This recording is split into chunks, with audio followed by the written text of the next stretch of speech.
ஆங்கிலேயர்கள் அவர்கள் மொழியை உலக மொழி என்பார்கள்.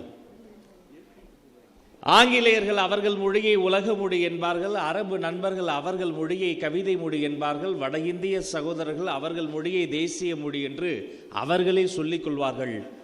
நாங்கள் தமிழர்கள் செல்லும் திசையெல்லாம் எங்கள் மொழியை தாய்மொழி தாய்மொழி என தாயோடு சேர்த்து சொல்வோம்.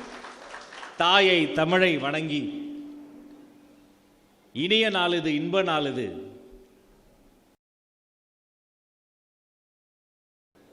கொட்டும் மழையில் குளிப்பது இன்பம், தவணை முறையில் நனையும் போதும் திருட்டு துளிகள் தீண்டுவது இன்பம்.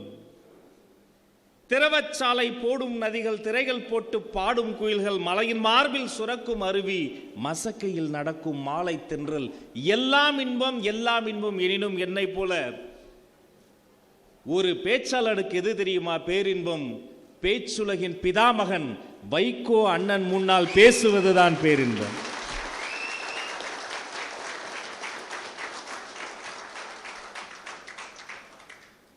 எப்படிப்பட்ட மாமனிதர் வைகோ!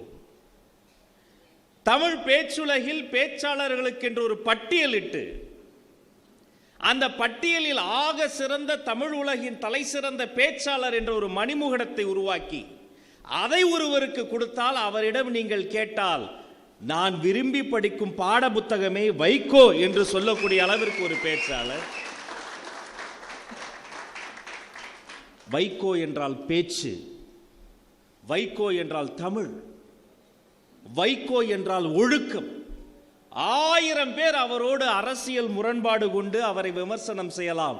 ஆனால் ஒருவர் கூட நாக்கின் மீது பல் வைத்து அவர் ஒழுக்கத்தை குறித்து ஒன்றுமே சொல்ல முடியாது.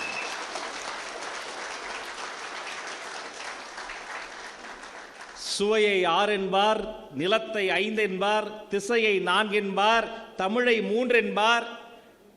அந்த தமிழில் தமிழர்களினுடைய வாழ்வை 2 என்பார். ஆனால் ஒழுக்கத்தை மட்டும் 1 என்பார். அது தன் உயிரை விட உயர்ந்தது என்பார். அவர்தான் வைகோ. எந்த மனிதரை சின்னஞ்சிறு வயதில் அரை டிராயர் போட்டுக்கொண்டு பொதுக்கூட்ட மேடைகளில் அவர் பேசுவதை கேட்பதற்காக கொட்டுமடையில் நனைந்து கொண்டு பார்த்தேனோ அந்த மனிதருக்காக கொட்டுமடையில் வந்து நான் நின்று கொண்டிருக்கிறேனே.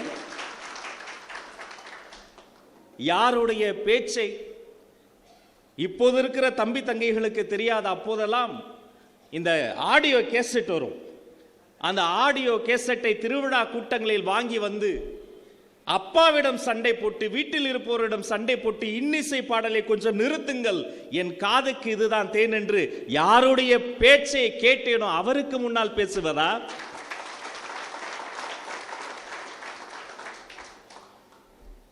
இந்திய நாடாளுமன்றத்தின் சுவர்களுக்கு, இந்திய நாடாளுமன்றத்தினுடைய அந்த சுவர்களுக்கு நாம் உழைத்து அது யாருடைய பேச்சையாவது முணுமுணுக்க தொடங்கினால் அது வைகோ அவர்களினுடைய வார்த்தைகளே தான் எதிர்க்கும்.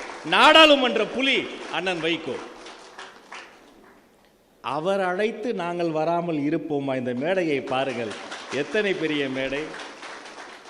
ஒரு பக்கம் காங்கிரஸ் பேரியக்கத்தினுடைய பெருந்தகையாளர் கோப்பண்ணா அண்ணன் இருக்கிறார்.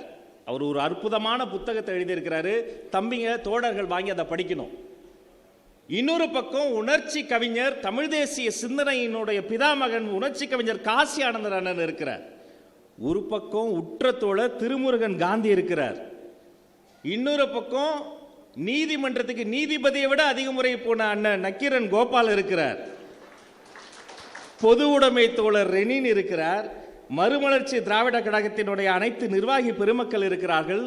குமுதத்தின் குரலாய் அண்ணன் இருக்கிறார். இந்திய யூனியன் முஸ்லிம் லீகினுடைய கண்ணியமிக்க காட்ஃபாதர் இங்கே அமர்ந்திருக்கிறார். யாருக்கு கிடைக்கும் வாய்ப்பு? ஒரே மனிதர், த நேம் இஸ் வைகோ. அவருக்கு மட்டும்தான் இப்படி ஒரு வாய்ப்பு கிடைக்கும். இது மேடைக்காக புகழ்வதல்ல, நெஞ்சம் நிறைந்திருக்கிறது, நெஞ்சம் நிறைந்திருக்கிறது. ஒரு உணர்ச்சி பூர்வமாக, ஒரு கடமை அல்ல, நான் அவருக்கு திருப்பி செலுத்தக்கூடிய கடன், நன்றி கடன். இது தமிழ் சமூகம் அந்த மனிதனுக்கு செய்ய வேண்டிய நன்றி கடன். இது சின்னஞ்சிறுவன் லிடியன் நாதஸ்வரன் ஒரு பையங்க, அமெரிக்காவில். அந்த குட்டி செல்வம் என்ன தெரியுமா பண்ணுச்சு? அத்தனை பேர் இருக்கிற ஒரு மேடையில் ஒரு பக்கம் ஒரு கீபோர்டு, இன்னொரு பக்கம் ஒரு கீபோர்டு, 2 இசைக்கருவிகள். ஒரே நேரத்தில் ஒரு கீபோர்டில் ஜனகணமன இந்தியாவின் தேசிய கீதம், இன்னொரு பக்கம் அமெரிக்காவின் தேசிய கீதம் ஒரே நேரத்தில் வாசித்தான். அமெரிக்கா எழுந்து நின்று கைத்தட்டியது. இப்படி ஒரு குழந்தையை பார்த்ததில்லை. அந்த லிடியன் லண்டன் மாநகரத்திலே சிம்பொனி இசை இருக்கிறது பாருங்கள். இசைஞானி இளையராஜா அதை செய்து முடிக்க போது அவருடைய வயது மிக பெரியது. இந்த சின்னஞ்சிறுவன், மீசை கூட முழுதாக முளைக்காத இளம் கன்று, அந்த சிம்பனி இசை கலைஞர்களை வைத்து ஒரு இசைக்கோர்வை உருவாக்கி இருக்கிறான். அதை நான் செய்திகளில் பார்த்து கொண்டிருக்கிறேன். என்னுடைய செல்பேசி விடாம அடிச்சுக்கிட்டே இருக்கு. அது பதிவு செய்யப்பட்ட நம்பர் இல்லை. சரி, யாரோ ஒருத்தர் விடாம அடிக்கிறாரே, கொஞ்சம் கோபத்தோட நான் எடுக்கிறேன். யாருப்பா அது விடாம அடிக்கிறதுன்னு. வணக்கங்க, நான் வைகோ பேசுறேன், அண்ணன் பேசுறேன்.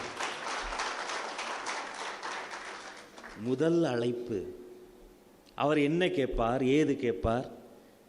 தனக்கு கேட்பாரா, தன் வீட்டுக்கு கேட்பாரா, தன் கழகத்திற்கு கேட்பாரா? அண்ணன் என்ன தெரியுமா கேட்டாரு? ஒன்றும் இல்லைங்க அமைச்சரே, இந்த செய்தியில் பார்த்துருப்பீங்க, லிடியன்னு ஒரு குழந்தை சிம்பனி அமைச்சிட்டு வரான், முடிஞ்சா அவனுக்கு கொஞ்சம் அரசு மரியாதை தர முடியுமான்னு யாரோ ஒரு குழந்தைக்கு கேட்ட தாயுளம் கொண்ட மனிதர். நான் சரிங்கய்யா, நான் பார்த்துட்டு பரிசீலிக்கிறேன் நினைப்ப வச்சுட்டு என் உதவியாளர்கள்ட்ட கேட்கிறேன், இப்படி ஒரு மனிதரா? அவங்க நம்பல, உண்மையிலேயே அவர் தான் பேசினாரா? அப்புறம் அந்த எண்ணை எடுத்து பதிவு பண்ணி பார்த்தாமா அவர் தான். ஒண்ணுமில்ல, கேட்டுட்டு வச்சுட்டார். இன்னொரு அழைப்பு.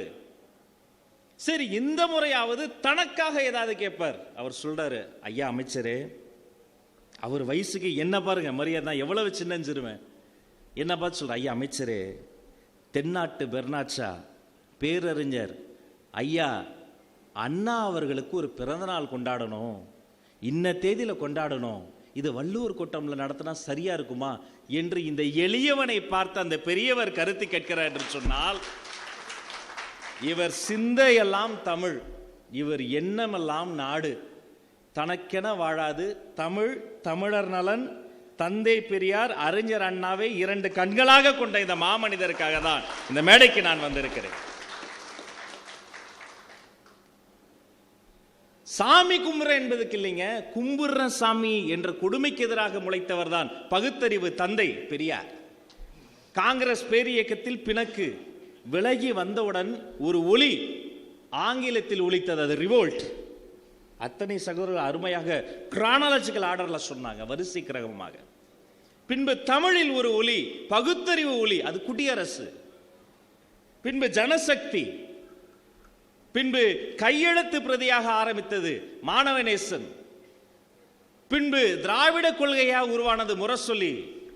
ஆரம்பித்தவர் முத்தமிழறிஞர் டாக்டர் கலைஞர். அவரோடு அரசியலில் எங்களுக்கு 1000 பிணக்கு இருக்கிறது. ஆனால் பத்திரிகை வரலாற்றை அவர் பேர் சொல்லாமல் நாம் பேசவே முடியாது. அதுதான் உண்மை. பத்திரிகை உலகத்தினுடைய மிகப்பெரிய ஒரு விழிமைகளை அவர் உண்டு வாழ்ந்தவர். அதன் பிறகு பொது உடைமை தோழர்களுக்காக தீக்கதிர், தாமரை. இந்த வரிசையில் 30 ஆண்டுகளுக்கு முன்பு ஒரு ஒலி, எங்கு செல்வோம், எப்படி செல்வோம், என்ன திசையில் செல்வோம் என்று அந்த ஒலிக்கு தெரியாது.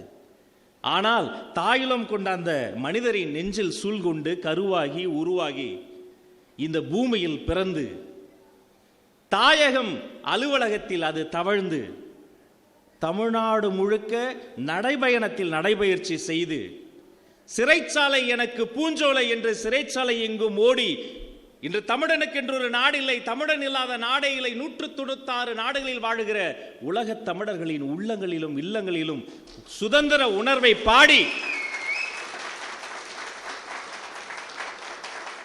திரைக்கடல் ஓடி திரவியம் தேடி அது ஓடியது, அது பாடியது. இன்றுதான் அந்த சங்கொலிக்கு 200 வயது கூடியது. இந்த குட்டி குழந்தை இன்று 30 தொட்டு இருக்கிறது. இந்த வாய்ப்பை பயன்படுத்தி நம்ம தோழர்களுக்கு நான் சொல்வது ஒன்றுதான், இதை வாங்கி நீங்க வாசிங்க, கட்டாயமா வாசிங்க. சமகால அரசியலுக்கு, சமூக நீதிக்கு, நல்ல தமிழுக்கு நாகரீக அரசியலை கற்றுக்கொள்வதற்காக கட்டாயமாக நீங்கள் சங்கொலியை வாங்கி வாசியுங்கள். அனைத்து கட்சி தோழர்களும் நீங்க வாசிக்கணும். இந்த பெரிய மனிதர் அவர் சென்ற நடைபயணங்களின் போது ஒரு கூட்டத்தை அப்படியே கூட்டிட்டு போவார். ஒரு பச்சை துண்டு அப்படி தலையில கட்டிட்டு அப்படி நடந்து போவார். எனக்கு நம்மாழ்வார் ஐயாவை பார்க்கிற மாதிரி இருக்கும்.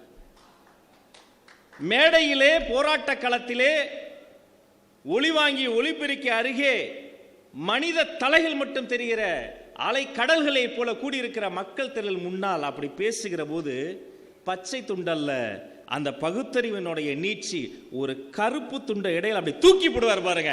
அதுல சொக்கி நின்னவங்க நாங்களாம்.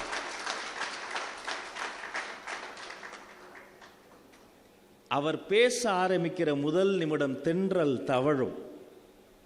நாங்களாம் பேசுவோம், அப்படி போய் நின்று பார்ப்போம். பொதுக்கூட்டத்தில் ஆரம்பிச்சிட்டாயா, இந்த இப்போ வருவார். 2-3 நிமிடங்களில் மேடையில் இருக்கிற அத்தனை பொறுப்பாளர்களினுடைய பேரையும் அழகா வரிசையா சொல்வார். அவங்க முகத்தில் ஒரு புன்சிரிப்பு வரும். இந்த இப்போ வந்துட்டாரு. தமிழை வணங்குவார், தந்தை பெரியாரை வணங்குவார், அறிஞர் அண்ணாவை சொல்வார்.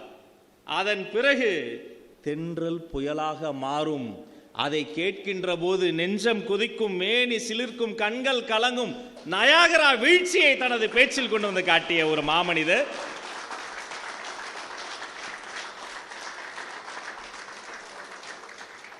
ஐயா பேசும்போது தமிழ்கடல் நெல்லைக்கண்ணன் ஐயா பேரை சொன்னீங்க. டக்குனே ஒரு நொடி என் கண்ணு கலங்குச்சு. ஒரு எளிய வீட்டு பிள்ளைனா இது மாதிரி சின்ன சின்ன மேடைகள், தமிழ் மன்ற மேடைகளில் பேசி வளரும்போது நான் ஒரு ஸ்லோ லேர்னர், மெல்ல கற்கும் குழந்தை. எனக்கு படிப்பு ரொம்ப கஷ்டப்பட்டு தான் வரும். இன்னைக்கு நான் பள்ளிக்கல்வித்துறை அமைச்சர் ஆன பிறகு என் அதிகாரிகளிடம் முதல்ல சொன்னது தெரியுமா, இவர் படிக்கிற பையன், இவர் படிக்காத பையன் அப்படி சொல்லாதீங்க. அவர் மெல்ல கற்கும் குழந்தை கூட சொல்லாதீங்க, தன் வேகத்தில் கற்கும் குழந்தை. அந்த குழந்தை ஒரு வேகத்தில் கற்கும். அவங்களையும் அரவணைச்சு நம்ம சொல்லி தருவோம். அப்படிப்பட்ட சூழல் வளர்ந்து வருகிற பொழுது ஒரு தொலைக்காட்சி, விஜய் தொலைக்காட்சியில் தமிழ் பேச்சுங்கள் முற்றும் நிகழ்ச்சியில் நான் பங்கெடுக்க போன போது அங்கே நடுவராக வந்தவர் தமிழ்கடல் நெல்லைக்கண்ணன் ஐயா. 2 சீசன்ல அவரோடு பேசக்கூடிய பெரும் வாய்ப்பு. முதல்ல அவரை பார்த்தா பயந்து ஓடுவோம். அவர் வடக்கு வந்தா நாங்க தெற்குல ஓடிடுவோம். ஏன் தெரியுமா, அவர்கிட்ட போய் அகர முதல எழுத்தெல்லாம் என்று வள்ளுவர் பெருந்தகை சொல்லி இருக்கிறாரேன்னா நில்லு நிப்பாட்டு அப்படின்றவர். அடுத்தவரைய சொல்லும்பார். சரி, அடுத்தவரையும் சொன்ன அடுத்த குரலை சொல்லும்பார். அடுத்த குரலை சொல்லும்போது அடுத்த அதிகாரத்தை சொல்லுமார். நெருப்பாற்றில் கூட நீந்திரலாம், அந்த மனுஷன் முன்னாடி பேச முடியாது, கை கால் நடுங்கிரும். அவர் ஒரு நாள் அறையில் அமர்ந்திருக்கிறார். போட்டி முடிந்தது. எல்லோரும் அளவலாவிக்கிட்டு இருக்கோம், பேசிக்கிட்டு இருக்கிறோம், மகிழ்ச்சியோடு சொல்லிட்டு அவர் கவிதைகள்லாம் பாடிக்கிட்டு இருக்கோம். அப்புறம் ஒரு வார்த்தை சொன்னார், என்னால் மறக்க முடியாது. அவர் வார்த்தைகளை சொல்கிறேன். என்னலே பேசுறீங்க, பேச்சுனா என் மாப்பிள்ளை வைகோ பேச்சு மாதிரி கொள்ளுவாண்டா, பேச்சில் கொள்ளுவாண்டா. அந்த நாள் என்னால் மறக்க முடியாது. அன்று பின்னிரவு நேரம் தாண்டியும் நான் உறக்கம் கொள்ளாமல் தவித்தன். என்னையா, நெல்லைக்கண்ணன் ஐயா தான், தமிழ்கடல் தான், உலகத்தின் ஆக சிறந்த பேச்சலார், அவர் முன்னாடி யாரும் நிற்க முடியாது. அவர் ஒரு மனிதரை பாராட்டுறாரு, அவரையே அவர் ஈர்த்திருக்கிறாரு. கட்டாயமாக இவரை விட அவருக்கு வயது அதிகமாக இருக்கும். ஆனால் இவரை சொல்லி அவர் சொல்கிறார் என்று சொன்னால், அதனால் தான் சொன்னேன், வைகோ என்றால் தமிழ், தமிழ் என்றால் வைகோ, வைகோ என்றால் உழைப்பு. 2 நாட்கள் முன்பு அடிகளார், மறைமலை அடிகளாரினுடைய பிறந்த தினம். காலையில் அவருடைய வீட்டு பல்லாவரத்தில் இருந்த அந்த பகுதியில் ஒரு சிறிய நூலகமாக இருந்தது. என் வாழ்நாள் கடமை, நான் பாம்பு தீண்டி உயிருக்கு போராடி அவசர சிகிச்சையில் கடந்து பெரும் போராட்டத்துக்கு பிறகு 7ஆம் வகுப்பு 6ஆம் வகுப்பு படிக்கும்போது என்னை மீட்டெடுத்து வந்த அந்த நாளோடு என்னுடைய விளையாட்டு அனுமதி நின்று போனது. விளையாட போகக்கூடாது, வெளியில் போகக்கூடாது, 1008 நெருக்கடி. வேறு வழி இல்லாமல் நூலகத்திற்குள் தள்ளப்பட்ட சிறுவன் நான். அந்த நூலகம் அடிகளாரினுடைய வீடு, அவர் சேகரம் செய்த புத்தகம். அதன் பிறகு பல ஆண்டுகள் கழித்து அந்த நூலகம் சென்றேன். அவர் இருந்த வீட்டிற்கு, அவர் மார்பளவு சிலைக்கு மாலை சூடினேன். அவர் அமர்ந்த திண்ணையில் சிற்ற நேரம் நின்று பார்த்தேன். அவர் நடமாடிய நடைபயிற்சி செய்த அந்த மண்ணையெல்லாம் தாண்டி வந்தேன். அன்று மாலை தேவனைய பாவனார் அந்த அரங்கத்திற்கு வந்து அவர் குடும்பத்தார் ஏற்பாடு செய்த அந்த நிகழ்ச்சியில் அடிகளாரை பற்றி பேசலாம் என்று நான் ஆசையோடு வந்திருந்தேன். அன்று புரட்சி புயல் வைகோ வந்திருந்தார். அடிகளாரை குறித்து அவர்களின் குடும்பத்திற்கே தெரியாத அரிய செய்திகளை சொல்கிறார் என்றால் உழைப்பு உழைப்பு உழைப்பு அதுதான் வைக்கும். இன்று புதிதாக பேச போகிற இளைஞனை போல, இன்று புதிதாக பேச்சு போட்டியில் பேச போகிற மாணவனை போல ஒவ்வொரு மேடையும் ஒவ்வொரு பேச்சையும் நன்கு தயாரித்து அந்த கருத்துக்களை மக்கள் கேட்கும் வகையில் சொல்லக்கூடிய ஒரு பிதா மகனே, பீஷ்மனே, எங்கள் தலைமகனே, தமிழ்த்தாயினுடைய செல்வ திருமகனே, நீ 100 ஆண்டு காலம் வாழ வேண்டும்.